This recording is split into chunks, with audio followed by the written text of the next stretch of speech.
Joke ko yan, malakas talaga yung nakakamatay. And 3, 2, 1, go!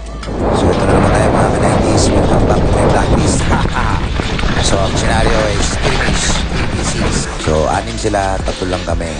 So as usual, ito pinapasok ko naman nila ako sa Kilaos kasi ito talaga yung most likely pinaka-assigned position sa akin. So again, may pointers ako. Pag nandito ako sa loob ng Kilaos, kailangan smooth ang galaw mo. Para sa akin, pinaka number 1, huwag kang magugulat kasi mawawala yung aim mo.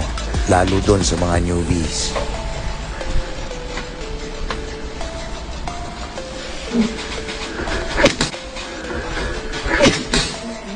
Wah,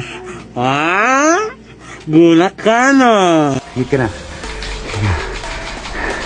So yan mga ka-90s, isa na po example yan, close encounter. So talagang mahigpit po namin pinagbabawal ang rifle sa loob na magpaputok. Pwede lang po ang rifle outside shooting.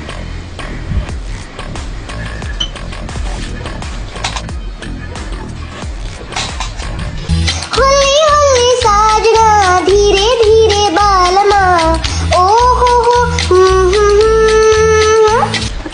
So yun na nga, meron akong nice patana nag-advance. So tinry kong mag-aim, outside shooting, pero alanganin, hindi ko na pinilit kasi marireveal lang yung position ko. So I decided na i-rush na lang siya off guard. Hit. Hit. Hit. Ang galing mo. Nakadalawa ka na, pang chamba. Oh, natakbuhan mo na naman ako. Sniper down, sniper down. Dali ko na.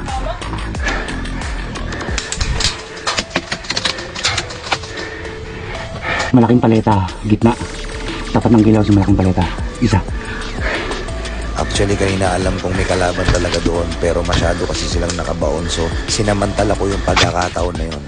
So ito na naman ay pagbagka na naman ako using my right hand. Para po ulit sa mga hindi nakakaalam, kaliwete po ako. So I try to master my right hand kasi kailangan po talaga.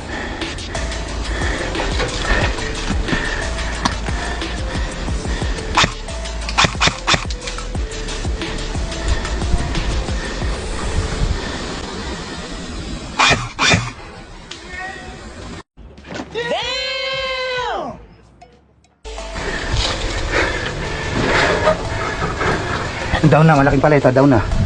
Down na. So this time nag-iisip ako na umadvance na pero nagkakaroon pa rin ako ng doubt. So hindi talaga tayo pwede magbara-bara ng desisyon. As much as possible kailangan mo i-clear yung area before ka mag-advance.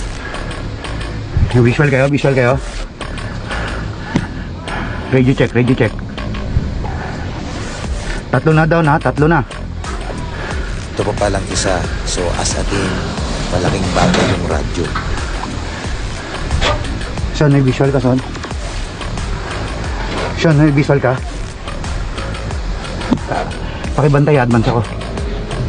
Kasi tulad niya, nagkakaroon kayo ng coordination. Malaking bagay kasi ang radyo kasi hindi na i-reveal yung position mo. Hindi nyo kailangan magsigawan. Malaking paleta gitna. Ilaw sa, Sean. So dito, naging tama yung decision ko na wag munang umadvance. Tulad niyan, meron pa palang isang nakaabang. So kung nag-push ako, maaring na-hit niya ako.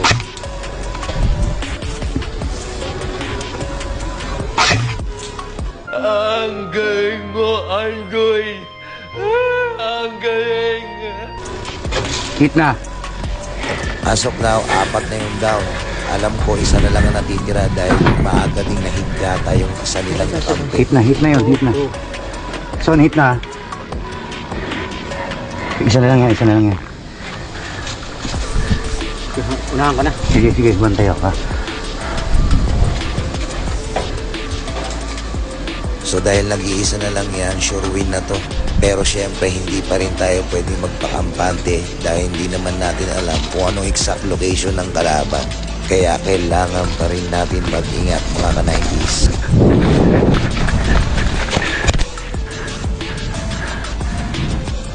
So ito ulit paalala, pag nag-advance po kayo, always check nyo yung area doon sa pinag-advancean nyo. kasi maaaring nandyan lang sa paligid yung kalaban.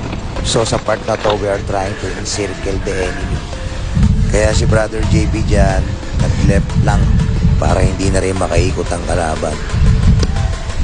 So yun na nga, nahit na nga ni Brother JB yung last man standing. Game over, game over. So hanggang dito na lang ulit mga ka-90s. Please follow, like, and share.